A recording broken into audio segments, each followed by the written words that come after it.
Bonsoir tout le monde, on va commencer. Merci beaucoup d'être là, surtout aujourd'hui, avec ce climat extraordinaire.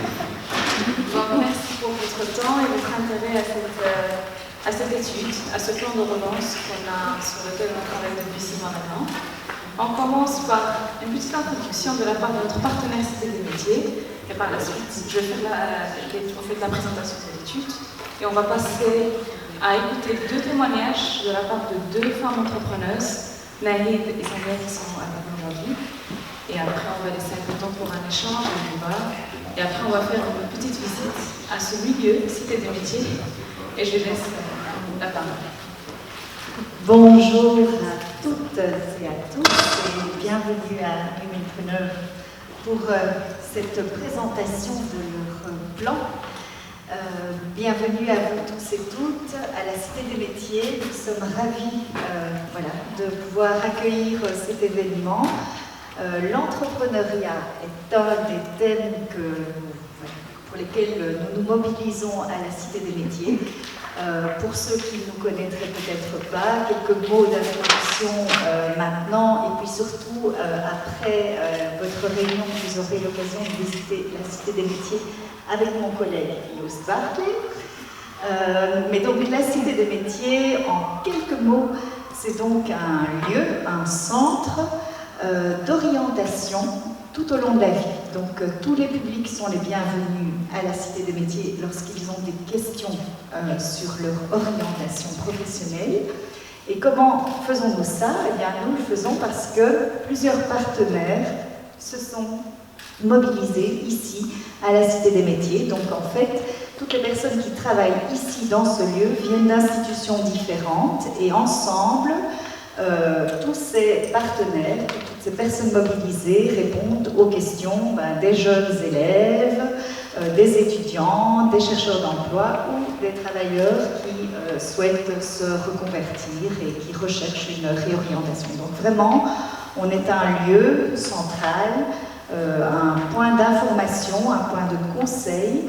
Avec tous ces partenaires présents ici, nous aidons à tout stade de la vie, donc dans les questions d'orientation professionnelle. Voilà, j'ai fait un tout petit mot d'introduction, vous ferez la visite tout à l'heure avec Joost, mon collègue, et voilà. Donc je vous souhaite une très très belle réunion sur ce thème bien intéressant.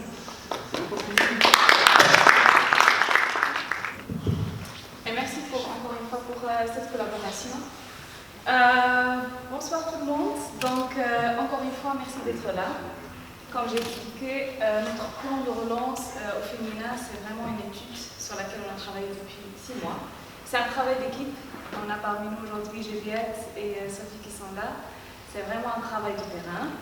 Et donc, je commence tout d'abord à vous présenter Womenpreneur, pour celles et ceux qui ne connaissent pas. Womenpreneur, c'est une association belge qui est développée en 2016. L'objectif, c'est vraiment de mettre les femmes au cœur de l'économie, surtout l'économie de demain. On fait ça à travers l'entrepreneuriat et la création de l'emploi. Jusqu'à maintenant, on a mis en place 40 projets. Et aussi, on a formé, on a touché 16 000 femmes. Et on les présente, pas seulement en Belgique, mais dans 23 pays en total. Et récemment, on s'est lancé aussi, on a lancé un réseau qui s'appelle Mediterranean Tech Women Network. Et là, c'est vraiment un réseau qui touche des femmes qui travaillent dans la technologie à travers la Méditerranée. On fait aussi tout ce qui est advocacy lobbying auprès des Nations Unies, la Commission européenne. Aussi, on travaille avec des entreprises, à savoir AXA et d'autres. Et aussi, on travaille sur la visibilité des femmes à travers les médias. À travers nos réseaux, on a une communauté, on touche à peu près 200 000 personnes par mois. Et on a travaillé déjà avec plusieurs médias, à savoir BBC, TV5 Monde et d'autres. Pourquoi cette étude? On m'a posé beaucoup de questions. Moi, j'ai parlé avec plusieurs ministres et plusieurs acteurs publics. On me demandait pourquoi cette étude-là. Pourquoi la nécessité de parler de l'entrepreneuriat féminin au cœur d'une crise, vu que tout le monde souffre. Effectivement, tout le monde souffre, mais une chose est sûre, c'est que les femmes souffrent plus. Et dans chaque crise, on a l'impression que les femmes sont toujours et souvent marginalisées. Et pour faire cette étude-là, on est aussi inspiré par des femmes avec qui on travaille. Aujourd'hui, Nahid, qui faisait partie d'un programme en 2020, qui a un caractère exceptionnel, une personne avec un esprit incroyable. Elle a un projet qu'elle a lancé juste avant les attentats à Molenbeek, et par la suite elle a été touchée par la crise de Covid. Donc c'est vraiment un témoignage que vous allez écouter par la suite et qui va vous faire comprendre pourquoi ce genre d'études et ce genre de plans sont hyper importants. Et aussi, je ne sais pas si vous reconnaissez cette photo, c'est la photo de Alison Jadin, qui s'est suicidée à cause de la crise de Covid. Elle a lancé son business juste le moment où il y avait la crise de Covid. Elle était obligée de fermer, de souffrir comme le reste des entrepreneurs et des entrepreneuses, mais elle n'a pas pu vraiment surmonter cette crise-là et s'est suicidée. Et donc ça, c'est un cas peut-être très extrême, mais aussi ça montre à quel point les conséquences et l'impact de Covid peut toucher au-delà de juste fermer un business, mais plutôt parfois d'arrêter une vie. Donc, je me suis inspirée aussi par la citation de Simone de Beauvoir, qui dit que n'oubliez jamais qu'il suffira d'une crise politique, économique ou religieuse pour que les droits des femmes soient remis en question. Ces droits ne sont jamais acquis. On a passé plus de temps à débattre. Est-ce qu'on doit appeler cette crise la Covid ou le Covid? Depuis un an, on les a appelés Covid, le Covid. Et à un moment donné, l'Académie française, elle a dit non. Il faut qu'on travaille, il faut qu'on trouve une solution, il faut qu'on l'appelle la Covid. Je trouve ça ridicule. Parce que quand je regardais sur les réseaux sociaux, sur les forums, sur Internet, il y a même des théories qui se disent, soi-disant, c'est les femmes, c'est à cause des femmes qu'on a la crise de Covid. Et c'est pas drôle, c'est vrai. Par exemple, en Chine, ils ont développé en fait une application pour suivre les femmes parce qu'apparemment, les femmes avaient plus de cas de Covid et donc c'est elles qui font que le Covid circule partout. Et donc ils ont fait une application pour suivre les mouvements des femmes et des femmes qui étaient harcelées. Donc ça c'est le côté de Covid que peut-être on n'en parle pas beaucoup, mais c'est un réel aspect de la Covid. Ok, donc juste pour vous donner un peu un overview de l'impact de Covid sur l'activité économique en Belgique. Donc là, comme vous pouvez voir, selon une étude qui est mise en place par l'Economic Risk Management Group, on voit déjà que sur 4 entreprises sur 10 en avril 2020, la crise a fait réduire leur chiffre d'affaires à 75%. Quand on regarde les secteurs les plus impactés par la crise de Covid, on voit déjà la culture, l'événementiel, on voit aussi l'horeca et le tourisme à 68%, et après on voit surtout les métiers de contact non médicaux, à savoir la coiffure, l'esthétique, tout ce qui concerne le care, et là on voit c'est 80%. Et donc pour nous on trouve que la Belgique a bien fait l'effort de mettre en place, comme le reste des pays européens, de mettre en place un plan de relance et de résilience. Et qui a d'ailleurs reçu une note positive auprès de la Commission européenne. Mais nous, on trouve que c'est un plan de relance vraiment pas du tout inclusif. On a reçu à peu près 6 milliards, c'est un grand budget, mais là, quand on voit dans le plan de relance, je ne sais pas si vous avez l'opportunité déjà de le lire, de voir que 12% des projets d'investissement de plan de relance vont avoir un impact positif en matière d'égalité de chances. Okay, de genre. 52% un impact potentiel. Et puis, 30%, ça reste un impact soi-disant neutre. Maintenant, ce qui est intéressant, c'est que déjà, premièrement, 18% d'impact, c'est très peu. Pour une population où on représente plus que 50% de la population en Belgique. Et là, de voir les 52% d'impact potentiel, le problème c'est que dans le plan de relance, il n'y a aucun moment on définit c'est quoi un impact potentiel. Ça peut dire qu'on va toucher 3%, qu'on peut toucher 100%, qu'on peut toucher 25%, donc il n'y a pas vraiment une précision qui fait que c'est très vague. Et quand on regarde les projets à impact positif, seulement un projet appartient à l'axe économie du futur et productivité, on trouve là le genre et le travail. Par contre, on constate que quand on parle de climat, de durabilité, innovation, transformation numérique et mobilité, on ne trouve pas de femmes. D'ailleurs, si vous lisez le plan de relance, entre la page 29 à la page 360, le mot femme n'existe pas du tout. Et en ce qui concerne le genre, le mot genre, on le trouve seulement quand on parle du projet Verdir la flotte de bus de la STIP. Et d'ailleurs, dans le plan de relance, comme vous disiez, vous allez voir que les femmes sont souvent nommées comme des groupes sociaux fragilisés, des publics en situation de vulnérabilité socio-économique, les groupes vulnérables, les personnes peu qualifiées, les personnes issues de l'immigration, les personnes en situation d'handicap, les travailleurs âgés, encore les chercheurs d'emploi en situation monoparentalité, et les personnes vivant dans la pauvreté, et enfin les personnes éloignées du marché du travail. Sachant qu'on parle de 60,8% de la population belge, je pense qu'on est assez un groupe composite en soi.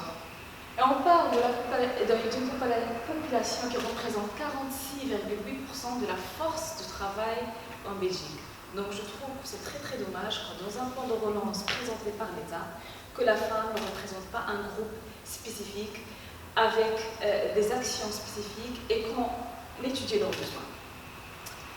Et donc, les entrepreneuses, d'ailleurs, elles sont les grands absents de ce plan national. En aucun moment dans le plan de relance, on mentionne le mot entrepreneuse. Et à la partie où on parle de l'entrepreneuriat, on s'adresse à l'homme entrepreneur. Donc, même langage du plan de relance manque cette inclusivité qui est un peu, voilà, qui nous révolte autant que voilà, l'organisation qui représente les voix de la femme.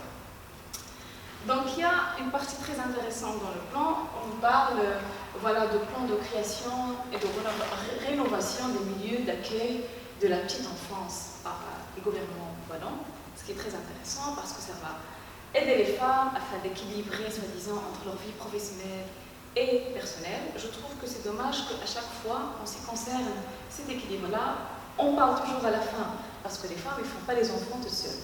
Au moins, jusqu'à maintenant, les robots, ils n'arrivent pas encore à nous faire des enfants. De ce cas-là, ça veut dire que c'est une responsabilité partagée entre les deux. Donc, c'est une très belle action, mais ils ne s'attaquent pas au problème. Le problème, c'est la mentalité. C'est le genre de stéréotypes que, quand même, on laisse s'entraîner dans la société. History repeats itself. Donc, je vais vous un peu expliquer l'histoire de comment les femmes étaient toujours marginalisées dans les plans, en parlant de la crise de 2008. Là, on parle de la crise économique, où tout simplement le secteur financier était très impacté, et quand tous les autres États européens, la Belgique, a mis beaucoup d'investissements dans le secteur financier, afin de garantir un certain équilibre des garanties, des liquidités, et avec le plan Barroso en 2008.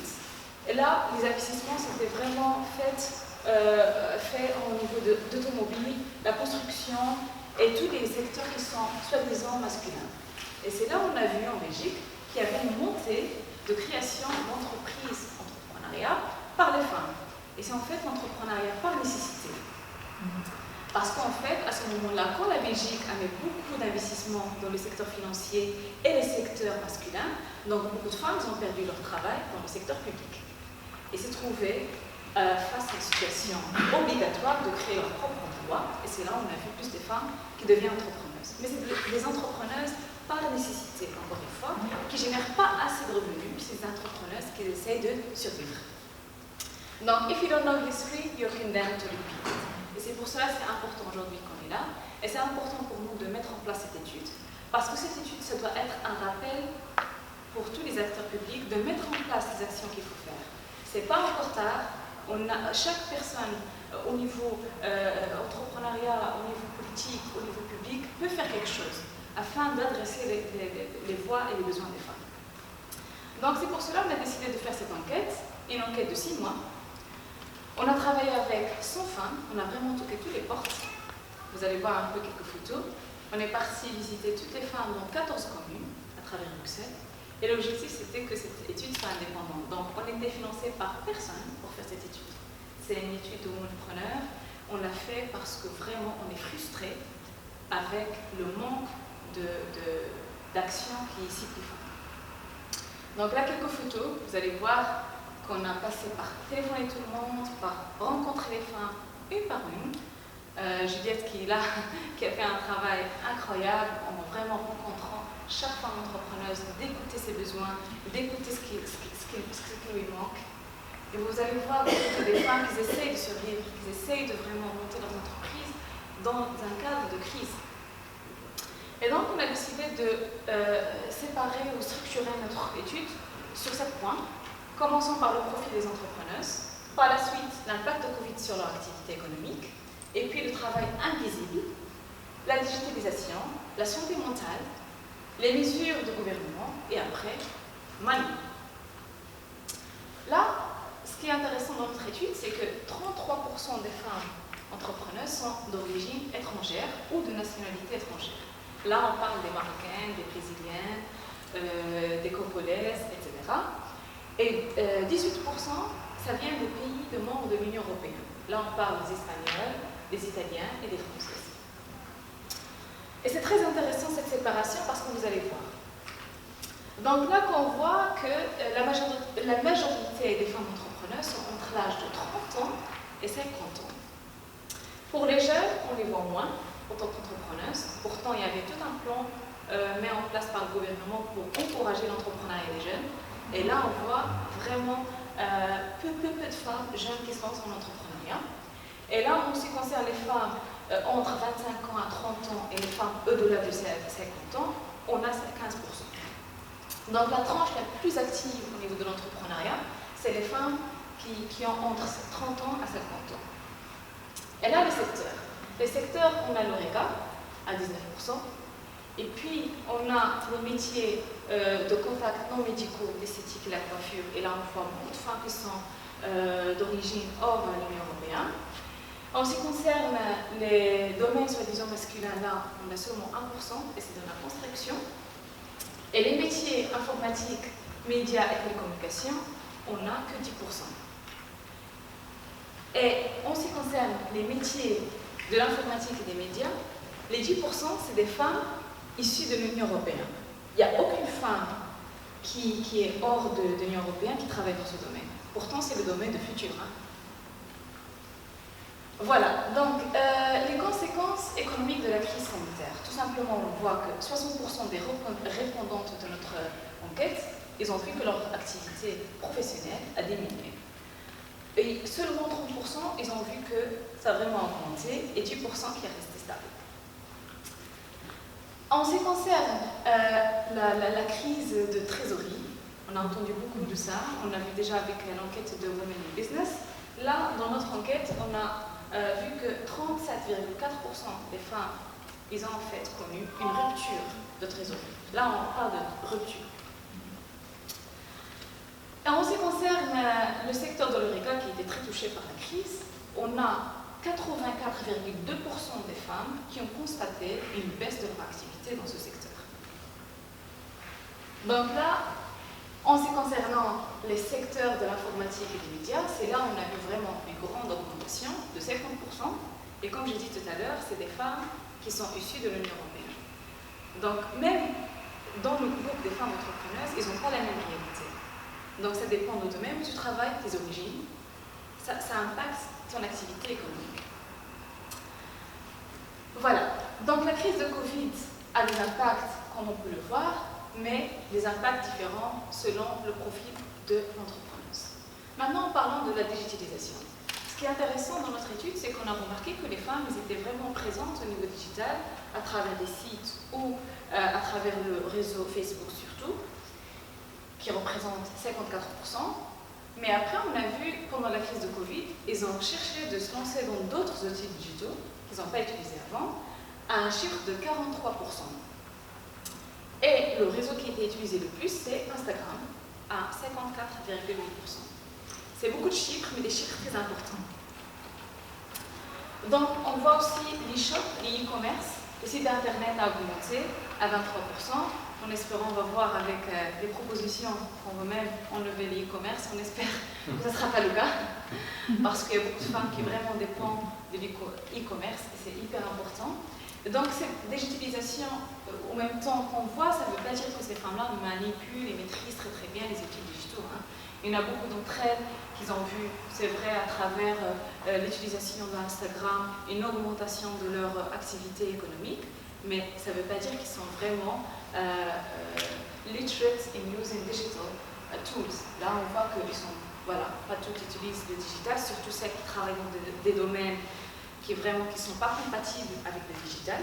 Donc, ils ont dit, OK, ça ne sert à rien.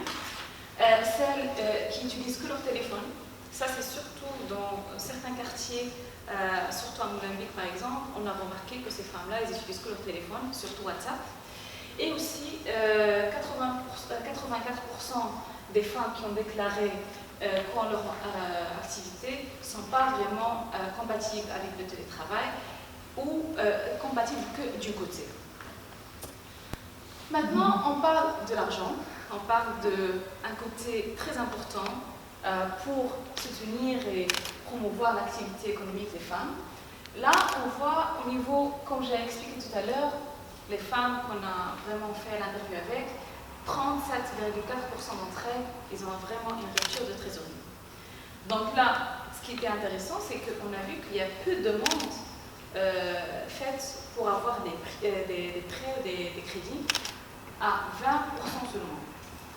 Malgré ces difficultés-là, ils avaient une rupture de trésorerie, mais peu d'entre elles demandaient des crédits. On s'est demandé pourquoi. Et on a vu que 31,6% des femmes qui ont demandé des crédits, c'est des femmes qui sont issues de l'Union européenne.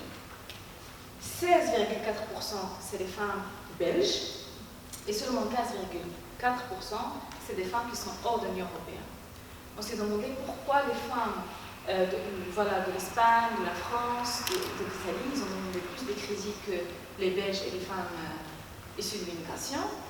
Et on a remarqué premièrement parce que la charge administrative qui est très très lourde, très très longue, les contraintes administratives et les conditions pour avoir des crédits, c'est très compliqué. Et parmi les femmes avec qui on a fait l'interview, pas toutes maîtrisent vraiment ces dossiers-là et ces conditions, qui fait que. Et il y a aussi un manque d'éducation financière. Donc on a remarqué même celles qui ont pu avoir un crédit, parfois ils utilisent leur crédit pour des besoins de famille. Donc il n'y a pas cette éducation financière qui va les permettre vraiment de grandir leur business. Et on a remarqué que les femmes issues de l'Union européenne, elles avaient plus de connaissances, et parce que dans leur pays d'origine, il y avait plus cette flexibilité de crédit auprès des femmes, surtout en France et l'Espagne. Donc, à part ça, on a vu que 70% de ces femmes-là pensent que l'accès au crédit n'est pas simple en Belgique. C'est très compliqué. Et ce chiffre-là va au-delà de 92,3% chez les femmes qui sont étrangères hors de l'Union européenne. Le travail invisible. On va parler de ce côté-là. On évite, nous, chez Womanpreneur, d'utiliser l'équilibre professionnel et personnel parce que ça engendre vraiment les stéréotypes. Donc, on l'appelle le travail invisible. Et là, on parle de tout ce qui concerne l'éducation des enfants, le ménage, faire les courses. Peut-être cette photo peut être un peu illustrative. Là, on a 68% des répondantes qui ont dit confirmé que le temps qu'elles consacrent aux tâches domestiques augmentait pendant la crise de Covid. Et on voit que 60,5% estimaient que le temps qu'elles consacrent aux tâches a augmenté de manière plus significative que leurs partenaires. 69,2% ils pensent que le temps qu'ils se consacrent aussi à l'éducation des enfants, aux devoirs. Avec Samia, on a parlé de ça. C'est pas évident d'être entrepreneuse et avoir des enfants. Parce qu'en tant qu'entrepreneuse, tu travailles parfois plus que 14 heures, tu as des enfants, il faut les chercher à la crèche, il faut faire à manger, les devoirs. Donc ça un peu stresse les femmes entrepreneuses. Et on voit que 60% d'entre elles, ils consacrent plus de temps que leurs partenaires. Donc, ce qui est intéressant, c'est que celles qui ont dit que voilà, le partenaire consacre plus de temps à l'éducation des enfants, aux tâches, ils ont connu une augmentation de leur activité économique.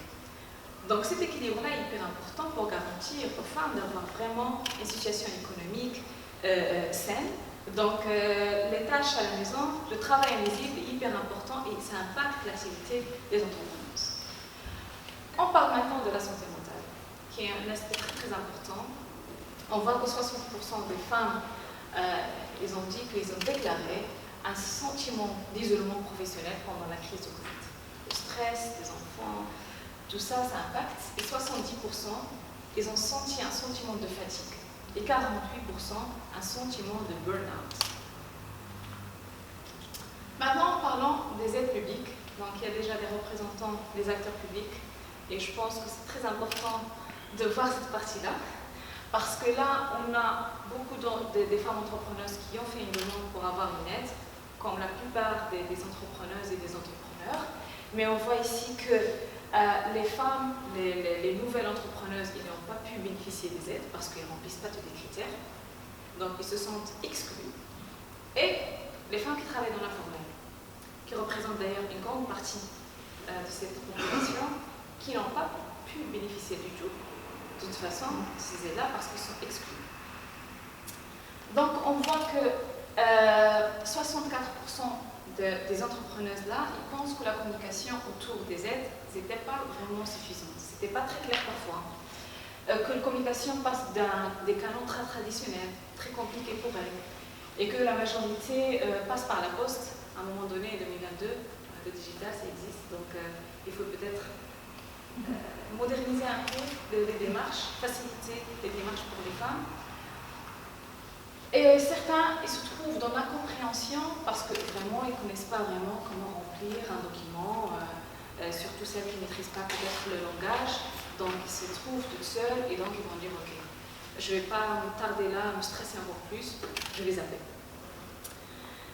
Et les nouvelles entrepreneuses, ils ont regretté que le fait que les aides, ils n'ont pas vraiment inclus leur profil, leur statut. Et d'ailleurs, nous, on a un problème en Belgique au niveau de définir les statuts. Qu'est-ce que ça veut dire entrepreneur, entrepreneuse en Belgique? Indépendant, freelance, ça c'est une autre problématique législative. Les travailleuses de l'informel qui sont exclues de toute façon, quand on a fait des interviews avec elles, bah, tout simplement, ils n'ont même pas voulu répondre, alors que ça va faire quoi pour elles?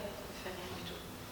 Parce que de toute façon, elles sont exclues, soit dans les aides, soit dans les plans, on les considère de côté, ils sont marginalisés et c'est tout. 52% de ces entrepreneurs jugeaient que les aides sont insuffisantes. Ça montre que ce n'est pas seulement de donner une prime, c'est bon. Ça doit être au-delà, de garantir que les entreprises là vont survivre une crise qui n'est pas encore terminée. Ce ne sera pas la première ni la dernière. Donc, au-delà des problèmes et de cette analyse, vous pouvez voir dans les documents qu'on vous a partagés, le plan de relance, plus de détails, avec plus de chiffres, et vous allez comprendre la gravité de cette problématique-là et pourquoi les femmes vraiment sont exclues d'un point très grave. Et moi, je crains pour le futur parce que ce plan reflète comment on voit l'avenir de la Belgique. Donc, je vous encourage de le lire. On va vous envoyer aussi la version en ligne. Notre objectif, c'est que vous utilisez cette étude afin de vraiment pousser les acteurs publics, de mettre en place des activités, des actions plus concrètes, de vraiment soutenir les femmes. Il y en a beaucoup qui souffrent. Vous allez entendre Naïd et Samia par la suite et vous allez comprendre aussi. Donc là, on voulait aussi partager avec vous quelques solutions. Ils sont très détaillés dans le document. Modern problems require modern solutions. Donc je pense que la Belgique, nos acteurs publics doivent regarder cette problématique d'un autre point de vue. Et premièrement, par commencer à comprendre pour mieux agir. On ne peut pas résoudre un problème si on ne peut pas le mesurer. Une des grandes problématiques en Belgique, c'est les data, gender data. Donc c'est très problématique, c'est que c'est difficile de trouver des data. Même le nombre de femmes entrepreneuses, déjà vous venez de viser un petit pays, il y a la Wallonie, Bruxelles, partie flamande, partie allemande qu'on ne parle pas beaucoup d'elle. Donc là, on est déjà divisé, et là quand on va chercher des chiffres, on ne sait pas donner un chiffre pour la Belgique. Il faut chercher par commune, par région. Donc ça, c'est un grand problème. Mesurer l'entrepreneuriat informel, on insiste beaucoup sur ça, parce que c'est des femmes aujourd'hui qui se trouvent en précarité. Donc c'est hyper important de mettre en avant ce genre de profil. Regardons par exemple l'Inde, qui met en place des actions. C'est un énorme pays. Il y a beaucoup de gens qui travaillent dans l'informel. Ils ont mis en place un système de sécurité qui garantit au moins une sécurité sociale pour ces personnes. En Belgique, on n'a pas. interroger et travailler avec les acteurs et les actrices de l'écosystème. On ne peut pas mettre en place un plan de relance et qu'en général, il n'y a que des hommes et qu'il n'y a pas de diversité, parce que même autour de la table, il faut voir des gens avec différents pays. Qu'il y a une diversité, c'est une richesse, mais quand on voit que les personnes qui décident pour nous, c'est en général les mêmes personnes, on ne va pas avoir cette richesse-là dans le plan et nos actions. Inclure les entrepreneurs dans le plan de relance. Est-ce qu'on peut avoir un plan, un projet, un budget, un investissement que pour les entrepreneurs? Aujourd'hui, ça je le fais tout le temps, je le dis tout le temps au ministre, c'est qu'on n'a pas un appel à projet que pour les femmes entrepreneuses, pour les activités des femmes entrepreneuses directement, on n'a pas ça. Pourtant, encore une fois, j'insiste, on est 50,8% de la population belge. Proposer un accompagnement de gestion financière, même quand on donne une aide. Ce n'est pas de donner de l'aide, ce n'est pas là où le changement arrive. Il faut suivre avec ces personnes-là. Il faut qu'ils savent très bien comment gérer l'aide, comment gérer les finances. Et aussi de proposer des partenariats avec des entreprises privées. Vraiment, on croit que cette collaboration entre privé et public est hyper importante. On vit dans un monde où tout change, un monde où vraiment aujourd'hui on est en train de vivre des crises de tous les côtés.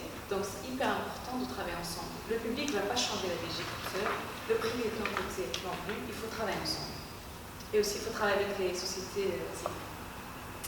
Promouvoir la place de la femme dans le secteur de numérique, c'est le secteur de futur, donc c'est hyper important à la fois de mettre en place des programmes qui touchent ce secteur-là, d'avoir un leadership féminin dans le digital, d'encourager surtout les jeunes filles, c'est là où on va commencer pour préparer la génération future, de vraiment les former, les cadrer dans ce domaine, et aussi d'offrir des formations digitales pour les femmes.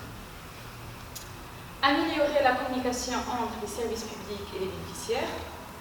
Voilà, tout simplement, utiliser le digital, faciliter les choses. C'est pro-environnement, c'est pas la peine d'envoyer par les postes, beaucoup de documents, beaucoup de papiers. Donc aujourd'hui, les outils digitaux, il faut les utiliser. Il faut utiliser les réseaux sociaux, c'est hyper important. Aujourd'hui, les gens sont plus actifs sur Instagram, sur TikTok même, que voilà, par une voie traditionnelle. Et aussi, il faut trouver le bon outil pour communiquer avec les femmes qui travaillent dans l'informel. Là, c'est une autre cible avec un autre type de communication. Et aussi, travailler directement, surtout pour toucher les femmes dans l'informel, travailler avec les communes. Il y aura plus de femmes qui travaillent dans l'informel qui vont faire confiance à la commune qu'à une autre institution gouvernementale. Donc pourquoi ne pas insérer un certain service où ces femmes-là, ils vont venir sans jugement, ils vont trouver quelqu'un qui va les écouter, qui va les aider, qui va les guider. Ça peut être que bénéfique pour ces femmes-là. Parce qu'en fin de compte, ça va être plus de travail pour l'actrice et pour sa formation, parce que ces femmes-là vont se trouver dans la précarité. Offrir des opportunités de financement aux femmes. Ce qu'aujourd'hui les femmes cherchent, c'est l'argent. Elles cherchent un financement pour garantir leurs initiatives et leurs entreprises. On doit avoir un fonds dédié aux femmes. On n'a pas ça encore. Travailler directement avec des experts et des experts de l'égalité des chances afin de vraiment conseiller les institutions financières. Il faut travailler avec les institutions financières parce que là, il y a beaucoup de discrimination qui arrive. On le voit dans les chiffres déjà. Engager une communauté de banques en faveur de l'égalité. Avoir une sorte de charte imposée aux institutions financières afin de garantir au minimum un certain accès au crédit et aux services bancaires. La Tunisie, par exemple, c'est un pays où on travaille beaucoup, un pays exemplaire sur ce niveau-là, où ils ont fait beaucoup de travail sur l'accès au crédit pour les femmes, et aussi c'est le cas en Égypte. Encourager les banques à proposer des services qui reflètent les besoins des entrepreneurs, le gender banking, c'est hyper important pour vraiment répondre à leurs besoins, et aussi intégrer les variables genre au sein des fonds d'investissement. Là, parce que les fonds d'investissement, là, les femmes ne sont pas seulement exclues. On pense même pas. Inclure les entrepreneuses de l'informel. Encore une fois, j'insiste et j'insisterai toujours sur les femmes qui travaillent dans l'informel. C'est hyper important de les inclure. Ils sont nulle part dans les actions publiques et j'espère que vous allez transformer le message. Tout simplement en mettant en place un service destiné pour elles, mettre en place des campagnes d'information pour les attirer, expliquer les avantages d'abaisser les impôts, les cotisations, trouver une solution pour elles. 8 points, assurer un environnement sain pour les entrepreneuses. Les entrepreneuses, c'est des êtres humains, c'est des personnes, comme tout le monde, qui subissent des stress énormes. Donc, ils ont besoin d'un accès, des soins de santé mentale qui est gratuit. Voilà. Changer la dynamique de travail invisible. Là, je parle encore une fois de la mentalité. Là, c'est un travail collectif qu'on doit faire à la maison, aux médias, dans les rues, dans les institutions publiques. Moi, je le vois. C'est que c'est une femme active qui a son projet, qui va venir à la maison, qui doit prendre en charge des enfants, faire le ménage, faire ça, faire ci, c'est ça.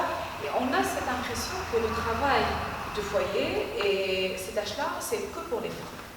On dirait que les femmes, ils ont des gènes biologiques qui fait qu'ils doivent faire ce genre de travail. Alors que c'est quelque chose qu'on doit changer. Ça va prendre du temps, mais si chaque personne fait une action, ça peut arriver. Mettre en valeur le rôle des médias. Moi, je peux le dire, et je pense que les personnes ici, surtout celles qui sont issues de la diversité, Fatima par exemple, très bien qu'on est dans les médias. Parfois, on a l'impression qu'on est la seule personne racisée et que tu as toutes les personnes, voilà, belges soi-disant, qui remplacent tous les critères, et tu es là comme une image, et que ces personnes-là, c'est elles qui vont parler au nom des entrepreneuses de la Belgique. Ce n'est pas le cas. Le plus grand nombre des femmes entrepreneuses en Belgique, c'est des femmes issues de la diversité.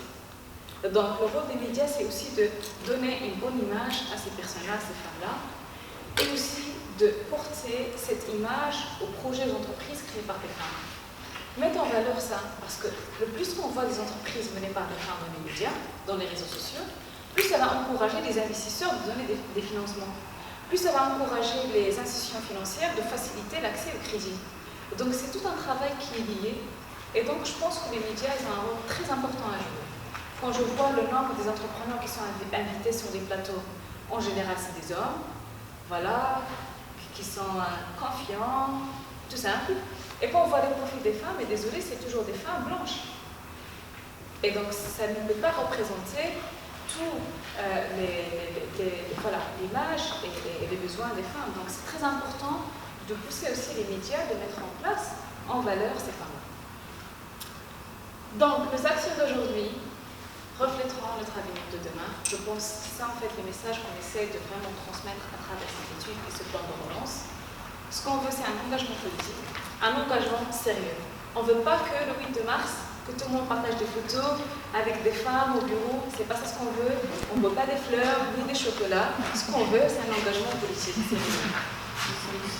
Un investissement financier. Ce qu'aujourd'hui les femmes cherchent, et cherchent de l'argent. Sans l'argent, ils ne vont pas vraiment aboutir à beaucoup de choses, ils ne vont pas grandir dans cette entreprise. Donc on cherche ce financement, on cherche cet investissement-là. Et aussi donner la visibilité à cette problématique. Moi, je passe beaucoup de temps à travailler, à parler avec des acteurs publics, et qu'on me dit parfois, mais pourquoi parler des femmes? Tout le monde souffre. Non, les femmes souffrent plus. Pas parce que je suis une femme et je dirige mon entrepreneur, parce que c'est une réalité sociale aujourd'hui. C'est qu'on est 2022, au jour d'aujourd'hui, on n'a pas une égalité au niveau du marché du travail, c'est qu'il y a une problématique. Cette étude ne sera pas cette étude, ce plan de relance ne sera pas ce plan de relance sans un travail de mon équipe qui est extraordinaire. J'avais de la chance de travailler avec des personnes qui sont vraiment motivées, touchées par ce sujet-là, qui sont parties toquer toutes les portes. Si un travail, comme j'ai dit, financé par personne. Donc je remercie Juliette, je remercie Thaïs, Lou et Sophie. Donc, merci beaucoup. Et maintenant, on va passer au témoignage des deux femmes extraordinaires. On commence par Mehdi. Qui se trouve à Molenbeek, tout simplement. Voilà, je suis une femme entrepreneur. Je connais beaucoup de monde, je le suis. J'essaie d'être là. Je suis une Belge, je crois que je parle déjà assez, que je n'ai pas besoin de ça. Je suis une Belge d'origine marocaine, très fière d'être belge, très fière de la nationalité belge. Et j'ai créé mon propre salon de coiffure, ça fait maintenant plus que 5 ans. Je l'ai créé pourquoi? Parce que vu mon âge, je ne peux pas le dire. Mais voilà, c'est parce qu'avant, j'étais coiffeuse. Et alors j'étais d'un salon à l'autre. Je travaillais dans des grands salons, à Stockel, à Waterloo, à Hiver, là. Mais je travaillais aussi à Chassedown, à Molenbeek. parce que j'ai habité là-bas pendant des années et je connais le quartier. Et à un certain moment, quand j'ai eu mes enfants, c'était très très difficile de continuer à travailler avec un patron, surtout que les salons de coiffure, et on doit parler de ça, ce sont des petites sociétés qui n'assument pas une femme quand elle est enceinte qui va faire des enfants. Là, le patron, il ne va pas assumer ça parce que ce n'est pas de privé, qui va te laisser après tu reviens, non. Alors, et même quand j'ai eu mes enfants, ça m'est arrivé, quand mon fils il était malade, ils vont m'appeler, oui, madame, il faut venir, ton fils il est malade. Mais là, quand je pars pour voir mon fils, je le prends chez le médecin et tout, quand je reviens le lendemain, mon patron, ça ne lui plaît pas. Tu vois, il n'aime pas une femme. Et c'est comme ça que... Et je lui dis, parce qu'il faut qu'on voit ça, il faut qu'on parle de ça.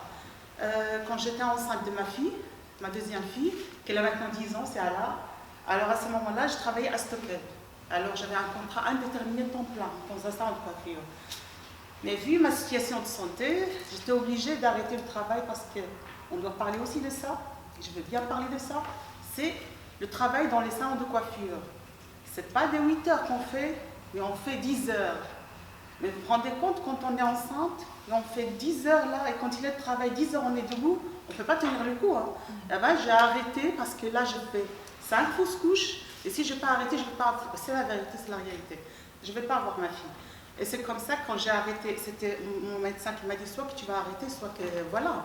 J'ai arrêté, mon patron, ça ne lui plaît pas, il a arrêté mon contrat. Je suis une femme de caractère, je l'assume, je l'assume. Alors, après ça, j'ai vu que vraiment là, je vais galérer d'un salon à l'autre. En plus, maintenant, je me trouve avec 2 enfants, c'est pas facile. C'est quoi la solution? Je vais essayer de créer un petit salon de coiffure. Quand mes enfants ils ont besoin de moi, je peux fermer, aller le chercher, aller chez le médecin et un truc. Là, pas loin de l'école, pas loin de médecin, tout à côté. Et c'est ça ce que j'ai fait, parce que j'habitais à Molenbeek et j'ai pris un magasin là à Molenbeek et j'ai fait ce salon. Ça fait 5 ans. J'étais contente parce qu'il n'était pas loin de l'école de mes enfants. Et mon médecin, c'est vraiment à côté. Et tout à côté, voilà, je peux m'en sortir. Mais ce qu'il y a, c'est que j'ai ouvert mon salon le 1er mars 2016. Et alors, si vous vous souvenez, le mois de mars 2016, qu'est-ce qui est arrivé à Bruxelles? Les attentats, voilà. Et comme par hasard, voilà, c'était vraiment Molenbeek, là, tout le monde Molenbeek, les attentats, Molenbeek, les attentats. Ah ben, je peux vous dire que la personne qui n'avait pas un commerce là-bas, il ne sait pas ce qui se passe là-bas dans le quartier. C'était une catastrophe. C'était vraiment là, mon rêve, mon salon, voilà, tout là, pouf. Et alors, tu ne sais rien faire parce que c'est une catastrophe. Il n'y a personne qui sait le gérer à ce moment-là. Tous les conseils qu'ils m'ont donnés, essaye de tenir le coup et ça va passer. Ah ben, comme j'ai fait là, mon projet que j'ai fait vraiment là, on va dire, avec mes économies. Voilà, j'ai essayé de tenir le coup avec ce que j'ai demandé de l'aide de ma famille, j'ai prêté de chez tout le monde. Mais ça n'a pas passé. À peine on va dire, on va s'en sortir et maintenant c'est le Covid. Et avec le Covid, je ne vais pas mentir, je ne vais pas lâcher. Et je suis là et je vous dis que je ne vais pas lâcher. Mais moi j'ai besoin que vous croyiez à mon projet parce que je vais vous expliquer, c'est un trajet. Et vu mon âge, que je ne vais pas le dire, si je vais fermer ce salon, je ne pense pas qu'il y a quelqu'un qui va m'engager. Parce que là, les salons de coiffure, c'est un domaine qui préfère engager quelqu'un qui a 20 ans et qui n'est pas marié et qui ne va pas faire des enfants. Parce que là, ce n'est pas un travail de 8 heures. Là, il faut vraiment, là, je me demande franchement, peut-être moi j'ai passé cette période où ma santé, ça a été vraiment bousillée. Mais peut-être penser aux autres jeunes là qui travaillent là, qui n'ont pas arrivé ici, qui ne vont même pas, il y a des gens qui ne vont même pas oser parler, expliquer ce qui se passe. Voilà, donc je ne vais pas lâcher mon projet. Là, j'ai de l'aide de droit passerelle, oui, j'essaie, je suis là, je suis solo, il n'y a pas quelqu'un qui travaille avec moi, mais j'essaie de rester, voilà. Il y avait des mois, comme là je vous ai expliqué, les périodes que j'ai passées, il y avait des mois que c'était très difficile chez moi.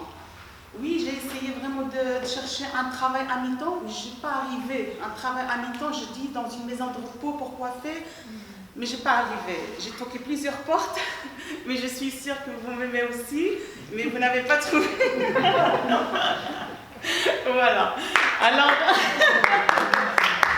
non, je ne vais pas mentir, parce que la vérité, là où je suis, je sens qu'il y a beaucoup de gens qui m'aiment, qui me soutiennent, mais il y a ceux qui n'y arrivent pas, ils n'arrivent pas. Alors, avec le droit passerelle, je vais vous parler d'un point, parce que là, c'est très nécessaire de parler, parce qu'il y a ceux qui n'arrivent pas. Là, par exemple, moi, il me demande le droit passerelle pour le mois, par exemple, de octobre et novembre. Il faut avoir moins 65% par rapport au revenu de 2019. Mais comme ça ne va pas chez moi déjà en 2019, dis-moi comment je vais faire, vous comprenez? Alors, il y avait des mois que je n'ai pas touché le droit passerelle. Non, je ne vais pas lâcher, je ne vais pas lâcher, je ne vais pas lâcher, je ne vais pas lâcher. Mais alors, ce qu'il y a aussi, c'est que là, comme il a expliqué, il a beaucoup parlé, Sana. Franchement, tout ce qu'il a dit, il est juste. Notre santé, voilà. Ta confirmation, c'était un peu... La santé, et surtout avec le Covid, avec notre santé, vous vous rendez compte, moi, je n'ai pas le VIPO. Rien que pour le médecin, je peux lui dire qu'il y a des rendez-vous que je l'annule parce que c'est trop cher pour moi. Et quand je me trouve là, par exemple, là j'ai été, l'année passée, j'ai été pour moi, pour ma fille, pour mon fils, et alors il y avait des moments que je ne sais pas payer tout de suite, j'ai reçu une facture presque 400 € là à payer. Là c'était beaucoup.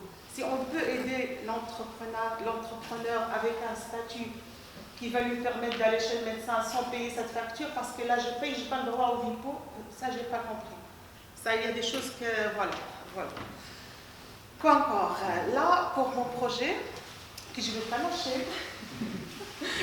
lâcher, j'ai besoin de votre aide. J'ai besoin que quelqu'un, s'il connaît une maison de repos qui peut engager une coiffeuse. Je suis très douée, j'ai besoin de votre aide pour ça. Donc j'ai besoin d'une maison de repos pour faire ma coiffure là-dedans. Comme je peux, par exemple, soit pour moi, soit pour les autres, là, les entrepreneurs solo. Moi, je parle des entrepreneurs toutes seules. Pourquoi, par exemple, je ne sais pas, Actiris, par exemple, moi je fais de la coiffure. Alors je peux, par exemple, un partenariat avec Actiris, que je peux coiffer les demandeurs d'emploi qui vont se présenter pour un travail. Là, je peux, par exemple, même me déplacer à Actiris pour le faire. Un entrepreneuriat avec le CPS, que j'ai toqué plusieurs portes. Un entrepreneuriat avec le CPS, vraiment coiffer, encourager, donner l'encouragement pour qu'ils vendent vraiment avec un moral, parce que c'est très important qu'on soit bien, moralement, physiquement, qu'on soit bien pour se présenter chez un employeur, c'est très important. Et la coiffure, c'est très important dans notre vie. Voilà, j'ai parlé beaucoup, j'ai rien préparé, j'ai parlé comme ça. Il m'a contacté, il m'a dit si tu peux venir, voilà, je dis je viens. Peut-être que ça ne va pas être grand chose pour moi, on ne sait jamais, parce que j'ai toqué plusieurs portes et je n'ai pas eu vraiment de l'aide. Je sais que vous m'aimez beaucoup, mais c'est juste que vous n'avez pas ça. Et alors, peut-être pour quelqu'un d'autre, peut-être pour nos enfants, il y a des choses à faire. Quelqu'un qui a, on va dire, le courage, qui va crier son propre travail parce que ça ne va pas, et j'ai des enfants, je ne veux pas rester et gratter de là ou gratter de là, alors c'est quelqu'un qui mérite, je crois, de l'aide, qui mérite qu'on l'encourage, qu'on le soutient, parce que c'est ça ce qu'on a besoin dans la société, je pense. Est-ce que vous pensez?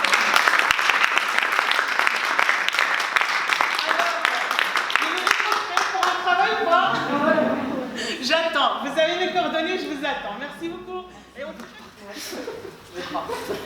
Bonsoir. J'ai essayé de préparer parce que j'ai un cerveau en chou-fleur, j'ai envie de dire plein de choses, mais j'aimerais surtout que ce soit compréhensible, audible, intelligible et que ce soit concret. Donc je vais faire un peu comme ma collègue ici, c'est vous parler un petit peu de moi d'abord. Alors je m'appelle Samia. J'ai travaillé pendant près d'une dizaine d'années dans la vente, dans le commerce de détail, comme manager, donc un statut assez confortable, vu de l'extérieur, mais très difficile. Comme elle l'a souligné, comme on l'a vu dans les chiffres, les femmes, à partir du moment où elles deviennent mères, il y a une grande série, une longue série d'entraves, de préjugés, d'obstacles qui se présentent à nous dans le milieu professionnel. Alors, je vous passe les détails, mais disons que la maternité a été le déclencheur, l'élément déclencheur pour moi personnellement et pour beaucoup d'autres femmes entrepreneurs que j'ai croisées, que je fréquente encore aujourd'hui, qui m'ont amené, qui m'ont poussé vers l'entrepreneuriat. Je veux dire, ok, l'autonomie économique, ça va être difficile, mais en tout cas, je pourrais gérer mon temps. Je pourrais m'occuper de mes enfants et avoir quand même cet équilibre privé-pro.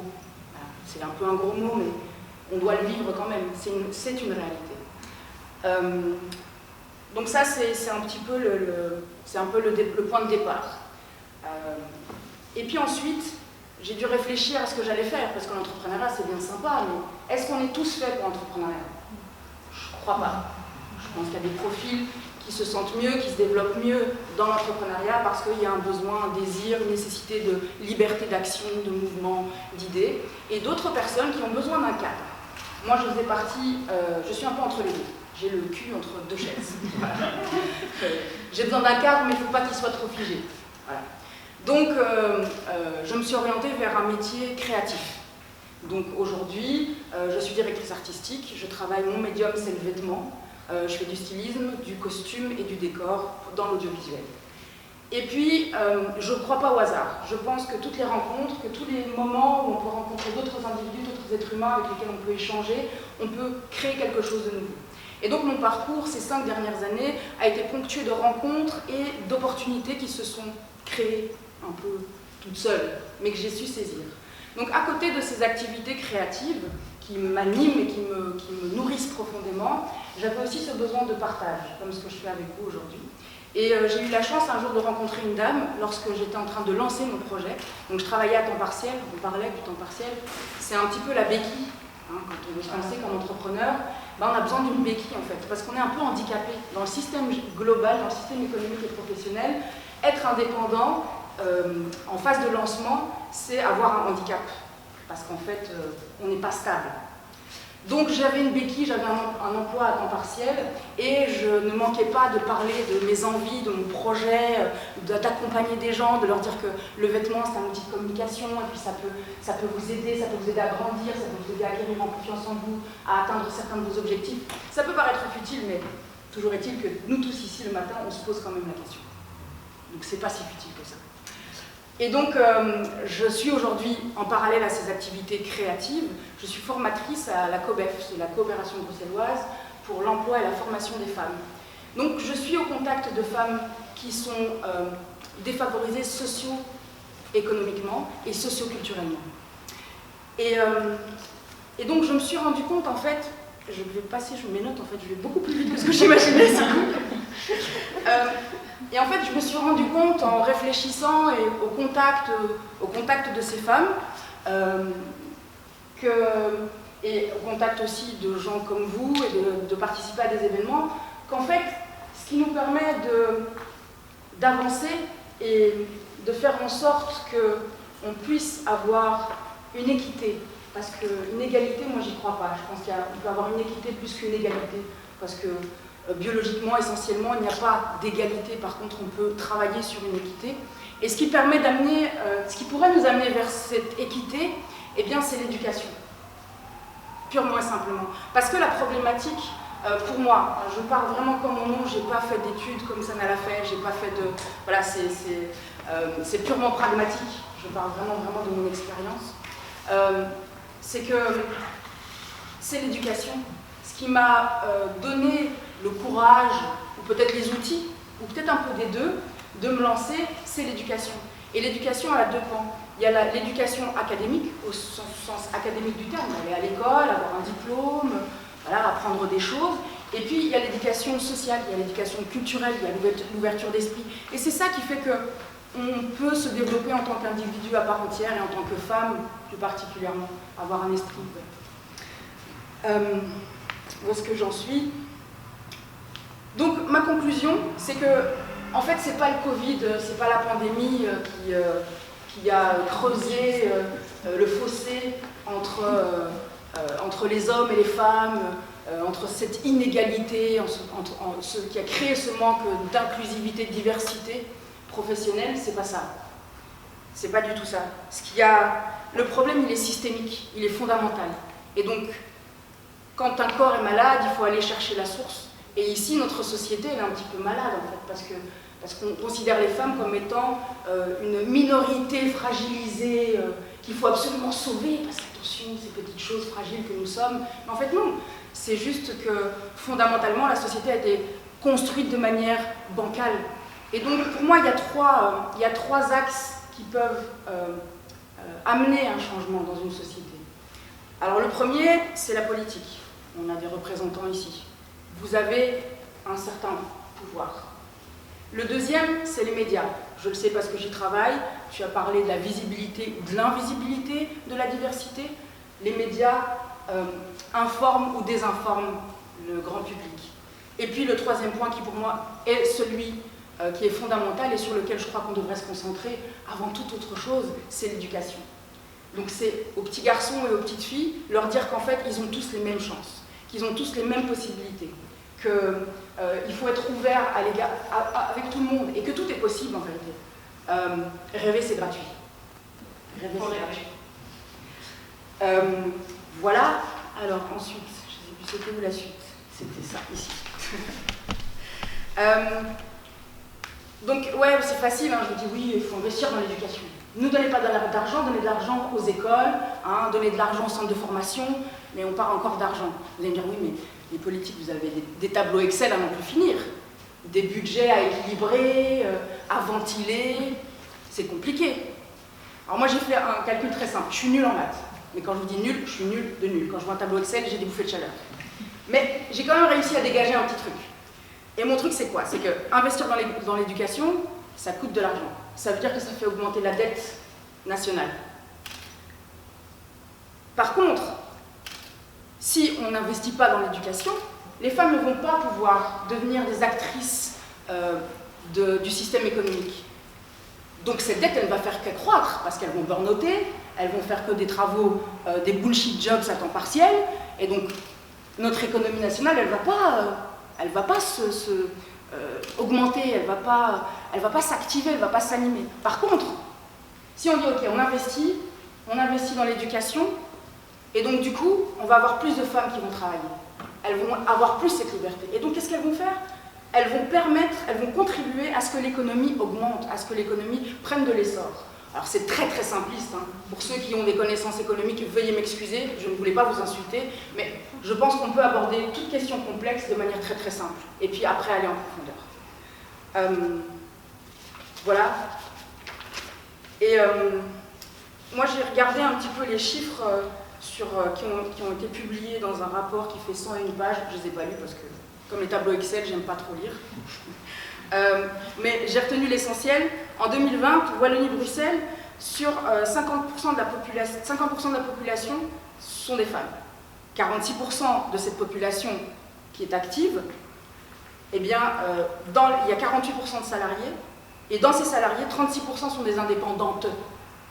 Donc ça veut dire un tiers des travailleurs à Bruxelles sont des femmes indépendantes. Un tiers, c'est quand même beaucoup, non? 3, 6, 9 oui, c'est ça, un tiers. 30. Donc je me dis que ce serait sympa d'investir dans l'éducation. Ça permettrait aussi de balayer un petit peu les préjugés et les stéréotypes liés au genre féminin, et que le fait de porter un enfant ne soit plus un choix qu'on doit faire.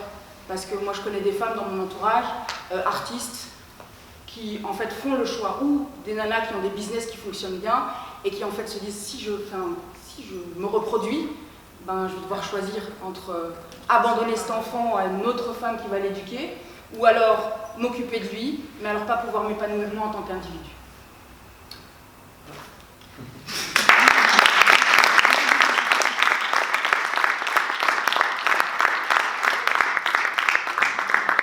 On vous laisse la parole aux affaires publiques. Si vous avez des commentaires, j'espère que peut-être déjà vous pensez à des actions aussi. Voilà. Bon. Pour les balles. Bonsoir à chacune, à chacun. D'abord, vraiment félicitations. Je voudrais vraiment saluer le travail qui a été réalisé. Alors c'est vrai que c'est un travail qui a été réalisé sur un échantillonnage de 100 personnes, mais je pense qu'il en dit déjà long. C'est-à-dire que les conclusions que vous avez tirées de cette étude, évidemment, doivent permettre au monde politique que nous sommes de pouvoir aussi entamer toute une réflexion par rapport à cette problématique des femmes entrepreneuses. Je veux aussi évidemment saluer les témoignages qui ont été faits, et je dois dire que moi j'ai eu la chance de passer par le salon de coiffure de Mihad, puisque j'ai aussi été coiffée là-bas. Malheureusement, c'est vrai que c'est à Molenbeek et c'est un petit peu loin par rapport à chez moi, mais c'est vrai que voilà, l'accueil est sympathique. Et c'est vrai que j'ai des cheveux qui sont un peu rebelles, donc pas évident, et pourtant elle a été en mesure de me coiffer. Je veux aussi vous dire que cette problématique-là de l'entrepreneuriat des femmes, évidemment qu'on y est sensible. Moi, en tant que députée bruxelloise, j'ai eu l'occasion de travailler à plusieurs reprises sur cette problématique, et en particulier avec une collègue ici présente, Véronique Lefranc, puisque nous avons déposé au Parlement de la région de Bruxelles-Capitale un plan pour justement aider les femmes entrepreneuses. Et je dois vous dire à mon grand regret que ce plan qui a été déposé il y a maintenant une année est toujours en instance et on n'a encore pas eu l'occasion de pouvoir en discuter.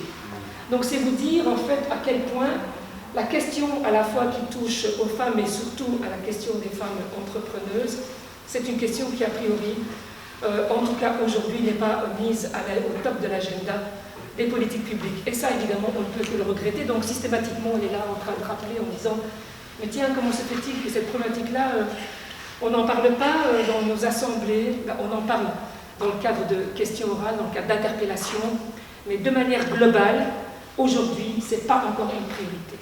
Et donc, oui, nous devons continuer à nous battre à notre niveau de pouvoir.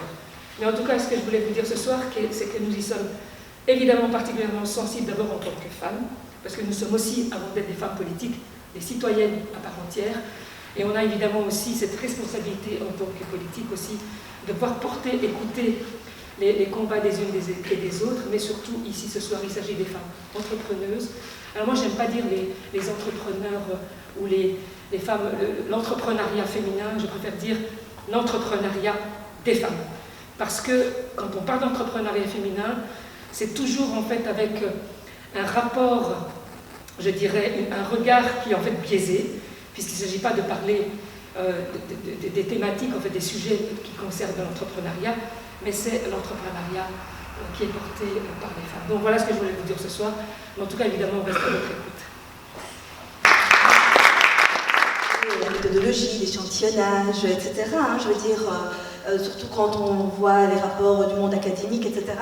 Mais en tout cas, une chose est sûre, c'est que dans les recommandations qu'on a pu lire et entendre, c'est vraiment l'écho de ce qu'on peut observer quand on est sur le terrain.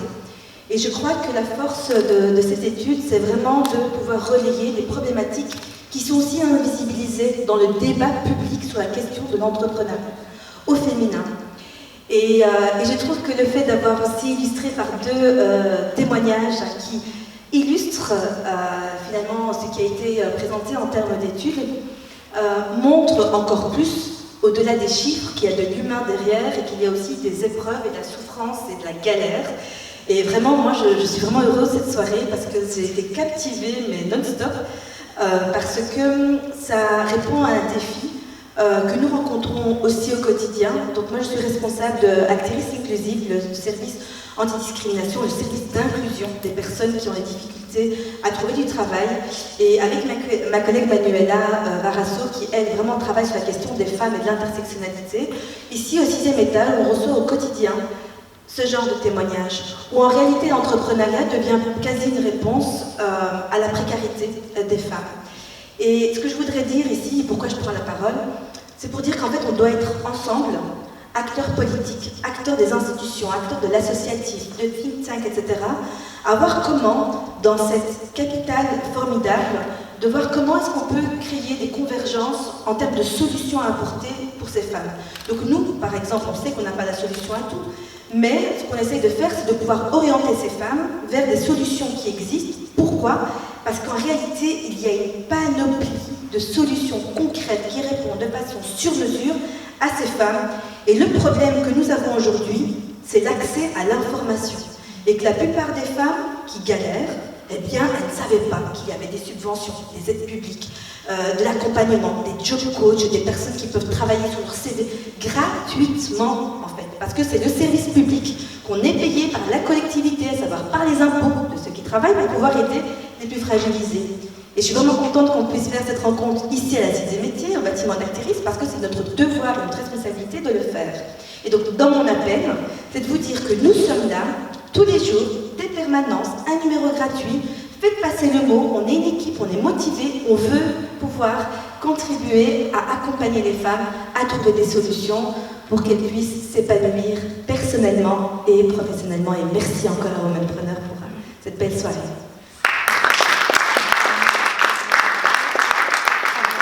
Donc Manuela nous dit effectivement un numéro gratuit, qui est le 0835 089. Mais en fait, tapez Actiris Inclusive, service antidiscrimination sur Google et vous trouverez toutes nos coordonnées. Sinon, on pourra vous distribuer aussi nos cartes, voilà, de façon concrète, de pouvoir avoir des solutions pour ces femmes. Bonjour à toutes et tous. Donc moi, je suis Marie van der Heijden, je travaille au cabinet de Barbara Tract, donc qui est en charge de la transition économique à Bruxelles. Et je voulais remercier Sana et toute son équipe parce que c'est super intéressant et ça vient compléter le travail qu'on fait aussi. Donc tu l'avais souligné, il y a eu une étude sur l'impact. Je vois aussi des personnes de la salle qui sont de Women in Business, mais donc il y a une étude qui a été réalisée sur l'impact du Covid sur les entrepreneuses. Et ici, ça viendra, même si l'échantillon est de 100, effectivement, ça vient corroborer, ça vient aussi mettre l'accent sur certaines choses. Les femmes qui sont dans l'économie informelle et auxquelles on doit aussi qu'on va intégrer dans nos politiques.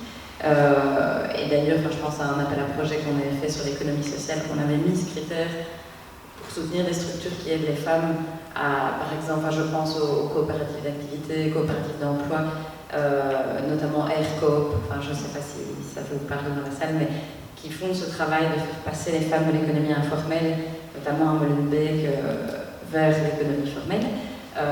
Voilà, mais par rapport à, voilà, pour répondre à ce qui a été dit aussi, je veux dire, il y a un travail qui est fait. Donc suite à cette étude, il y a eu une série de consultations d'actrices de terrain et d'acteurs, même beaucoup d'actrices de terrain, et des actions qui sont en préparation, des actions aussi spécifiques qui visent les femmes. Donc, on vous entend, c'est ça que j'ai envie de dire aussi, que parfois ça peut... voilà, on peut se dire qu'on a l'impression de ne pas être entendu, mais on vous entend. C'est vrai que les mesures de crise, de soutien, de primes n'ont pas été spécifiquement dirigées vers les femmes. C'est une question aussi. Voilà, les primes de type 4 000 €, 2 000 €, on estimait qu'il n'y avait pas à les genrer. Par contre, c'est clair qu'en tant que pouvoir public et ministre de l'économie, on se dit aussi qui a le plus besoin d'un soutien. Et les femmes ont plus besoin parce qu'elles subissent plus. Et on a tous les chiffres, on a les rapports du Conseil égalité femmes-hommes, tous les chiffres le démontrent. Donc on a des mesures qui vont être générales, je veux dire, destinées à tous, et puis des mesures spécifiques. Je pense que c'est super important. Et je fais aussi écho au travail qui est en train de se faire au niveau d'un plan. Je peux en parler juste... Ou non. C'est trop tard. Voilà. C'est pas un secret. Voilà, c'est pas un secret. Donc c'est ça, tu as participé aussi, Sana, à un plan gender mainstreaming pour vraiment avoir cette question du genre dans toutes les politiques régionales bruxelloises, se poser la question pour tout projet, toute politique mise en place. Et on a aussi contribué. Je veux dire, tous les cabinets ont contribué, mais ça a vraiment lancé une dynamique très positive. Là, je salue le travail de notre collègue Nawal Benamou, mais une dynamique très positive parce que ça a impliqué toutes les administrations. Nous, on en a 4, mais qui se sont posé la question, dans toutes nos actions, qu'est-ce qu'on fait? Et la question qui est sortie en premier, c'est le gender data, parce que c'est, en fait, d'abord, il nous faut ça. Alors, c'est vrai que c'est au niveau régional et qu'on va aussi avoir des données fédérales et au niveau des autres régions, mais d'abord, objectivons, genre le travail de Finance and Invest Brussels, l'index bruxellois, d'abord, qui est-ce qu'on soutient? Quel est le pourcentage de femmes qui viennent frapper à la porte de Finance, de femmes qui sont financées? Est-ce qu'il y a un différentiel? Pourquoi? Parce qu'elles ne sont pas financées? Et puis alors, dans les entreprises qu'on finance, combien sont dirigées vers une femme? Voilà, il y a des critères à élaborer, mais tout ça est en très bonne voie, voilà, et c'est vrai que ça a pris un petit peu de temps, peut-être qu'on était fort pris aussi par les mesures de crise, mais c'est une vraie volonté, donc ça je voulais le rappeler, voilà. Merci en tout cas, merci encore. Si vous n'avez pas de questions, donc on va clôturer. Merci beaucoup à tout le monde d'être là, encore une fois. J'espère que cette étude va vous inspirer et j'espère que vous allez faire passer le message. De toute façon, nous, on va toquer les portes, de toute façon. On va harceler les acteurs et les actrices publiques, ça c'est sûr. J'aimerais bien aussi souligner un point très important parce que j'ai l'impression à chaque fois que je parle avec les acteurs et les actrices publiques, à chaque fois on me renvoie « Ah non, ça c'est la responsabilité de tel ministre ou tel ministre ». Beaucoup de fois on me dit « C'est Nawal Belhamoum ». Nawal Belhamoum n'a pas résolu tous les problèmes. Et je pense que c'est hyper important qu'il y ait un travail collectif et que c'est la responsabilité de tout le monde. Les femmes doivent être dans l'égalité de chance, comme elles doivent être dans les mobilités, dans l'environnement, dans tout. Donc c'est hyper important qu'on a cette responsabilité collective. Chacun et chacune a un rôle à jouer. Merci d'être là, merci à nos équipes.